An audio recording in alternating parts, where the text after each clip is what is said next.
ఈ ఒక్క నమ్మకం మీ డబ్బుని లోపలే ఆపేస్తుంది. ఫ్రెండ్స్, మీరు ఎంత సంపాదించినా డబ్బు నిలవట్లేదా? మీరు ఎంత సంపాదించినా డబ్బు మీ చేతిలో లేదా? కారణం ఇదే కావచ్చు. చాలామందిలో ఒక నమ్మకం ఉంటుంది ఫ్రెండ్, డబ్బు రావాలంటే కష్టపడాలి.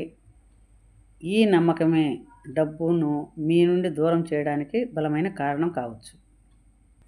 మన సబ్కాన్షియస్ మైండ్ డబ్బు కష్టం అని నమ్మితే సులభంగా వచ్చే అవకాశాలను మనమే రిజెక్ట్ చేస్తున్నట్లు. ఇప్పుడే ఈ నమ్మకాన్ని మార్చేద్దామా? డబ్బు నాకు సులభంగా, చాలా సహజంగా, ఈజీగా వస్తుంది.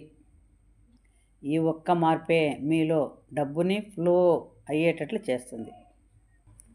డబ్బు ఎక్కడో లేదు ఫ్రెండ్, మీ లోపలే ఉంది, మీ నమ్మకాల్లో ఉంది. ఇలాంటి వీడియోలు కావాలంటే ఫాలో చేయండి, సబ్స్క్రైబ్ చేయండి.